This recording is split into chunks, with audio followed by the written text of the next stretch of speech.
सोलापूर शहरमध्येचे आमदार देवेंद्रदादा कोठे यांच्या आमदारकीची वर्षपूर्ती आणि आता जो सामुदायिक विवाह सोहळा संपन्न झाला त्या विवाह सोहळ्याच्या यशस्वीतेबद्दल हा स्नेहभोजनाचा आणि संवादाचा कार्यक्रम ठेवलेला आहे. खरं तर इथं आल्यावर कळालं की तुमच्याशी संवाद साधायचा आहे. फक्त तुमच्याशी औपचारिक गप्पा मारत जेवायला बसायचं म्हणून आलो होतो आणि त्यात सुद्धा उशिरा आल्याबद्दल पहिल्यांदा तुम्हा सगळ्या मार्गदर्शक मित्रांची बांधवांची दिलगिरी व्यक्त करतो.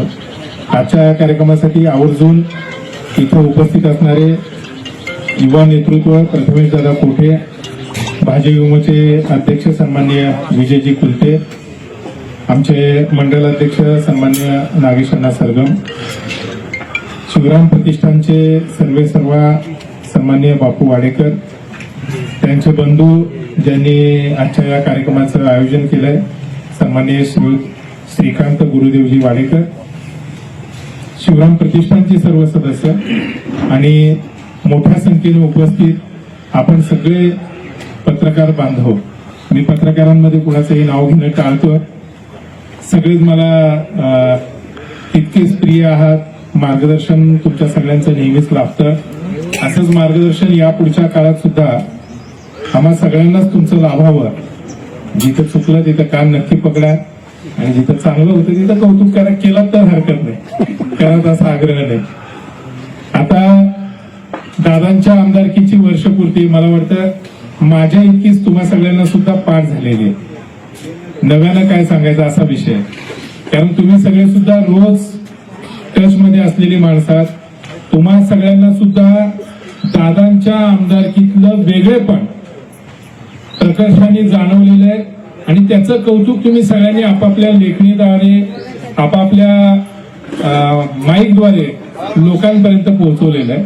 आणि तुमच्यामुळं तुम्हा सगळ्यांमुळं लोकांमध्ये एक सकारात्मकता निर्माण झालेली आहे की एखादा लोकप्रतिनिधी अशा पद्धतीनं काम करू शकतो, एवढ्या मोठ्या प्रमाणात विकास निधी खेचून आणू शकतो, महाराष्ट्राच्या विधान भवनात सोलापूरचा आवाज इतका बुलंद करू शकतो आणि केवळ शब्दांचे बुडबुडे फोडून न थांबता त्याला सातत्यानं पाठपुरावा जोपर्यंत विषय मार्गी लागत नाही.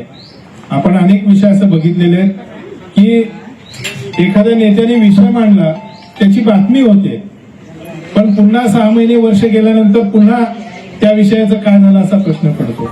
परंतु देवेंद्रदादा कोठे यांची आमदारकीची जी गेल्या वर्षभरातली वाटचाल आहे त्याच्या आपण सगळे सुद्धा साक्षीदार आहात. तुम्ही सगळ्यांनी विषय कसे ते मार्गी लावतात हे पाहिलेलं आहे. सगळ्यात पहिल्यांदा जेव्हा नागपूरचं अधिवेशन झालं वर्षभरापूर्वी गेल्या वर्षी डिसेंबरमध्ये, त्या अधिवेशनामध्ये कुठलाही शहर विकासाचा मुद्दा मांडता येत नाही असं सगळ्या वरिष्ठ सदस्यांचं सुद्धा म्हणणं होतं.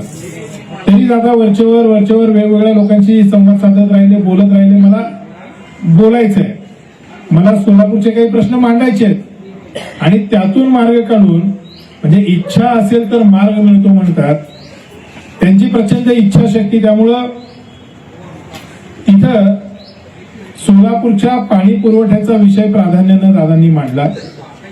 समांतर जलवाहिनी जी गेल्या 1.5-2 वर्षापासून चर्चेत होती पण ती रखडत होती आणि त्याच्यासाठी तत्काळ निधी देण्याची आवश्यकता दादांनी बोलून दाखवली. पहिल्यांदा 89 कोटी रुपये त्या योजनेसाठी दादांनी मंजूर करून आणले. सोलापुरातल्या काही प्रशासनातल्या वरिष्ठ पातळीवरच्या अधिकाऱ्यांना सुद्धा तेव्हा आश्चर्य वाटलं की इतक्या पटकन एवढा मोठा निधी कसा आणू शकतात. परंतु एकतर दादांनी माननीय मुख्यमंत्री देवाभाऊ यांच्या मनामध्ये निर्माण केलेलं स्थान आणि विषयाची मुद्देसूद मांडणी, त्याचा सातत्यानं केलेला पाठपुरावा, यामुळे हे शक्य झालं असं वाटतं. पहिल्यांदा 89 कोटी रुपये आपल्या शहराच्या पदरात पडले, ज्याच्यानी दुहेरी जलयोजना मार्गी लागली. त्याच्यानंतर इथल्या जलशुद्धीकरण केंद्राचा विषय होता. आधीच्या काही अधिकाऱ्यांच्या चुकांमुळे ही गोष्टच निदर्शनास आली नव्हती. दादांनी त्या विषयाचा पाठपुरावा केला, जागेचा विषय मार्गी लावला. त्यानंतर हे सांगितलं की एवढी मोठी योजना दुहेरी जलवाहिनी देऊन सुद्धा आपण सोलापूरकरांना पाणी जे देतोय त्याचे दिवस जास्त कमी करू शकत नाही. म्हणजे 5 दिवसावरून लगेच 1 दिवसाआड 2 दिवसाआड आणू शकत नाही. इथली जी अंतर्गत जलवितरण व्यवस्था आहे ती सुधारणं तितकंच गरजेचं आहे. आणि याच्यासाठी इथल्या अंतर्गत जलवितरण व्यवस्थेत इथल्या टाक्यांची क्षमता वाढवणं, म्हणजे साठवणूक क्षमता वाढवणं, जलशुद्धीकरणाची क्षमता वाढवणं, इथल्या ज्या पाईपलाईन्स 50-60 वर्ष जुन्या आहेत त्या मोठ्या प्रमाणात बदलणं. आता हद्दवाढ झाली 1992ला, परंतु आता सुद्धा हद्दवाढमध्ये हनुमंताची शेपटी वाढावी तशी पाईपलाईन वाढत जाते. मी नगरसेवक झालो, मला वाटतं या 2 बोळामध्ये पाणी येत नाही, इथं पाईपलाईनने जोडा पाईपलाईन. म्हणजे आधी मुख्य लाईन जी घातली आहे ती किती क्षमतेच्या विचाराने घातली आहे याचा विचार न करता आपण लोकांची मागणी येईल तसं पुढं लाईन वाढवत जातोय. मग इतक्या मोठ्या सोलापूर शहराला एका वेळी किंवा मुबलक पाणी कमी वेळेत पाणी पुरवठा करणं ह्या गोष्टी अशक्य होत चालल्या. हे पुन्हा शासनाच्या लक्षात आणून दिल्यानंतर वरिष्ठ अधिकाऱ्यांचं असं म्हणणं होतं आता तर 350-400 कोटी दिलेत, पुन्हा सोलापूरच्या पाणी पुरवठ्याला कसे पैसे देता येतील.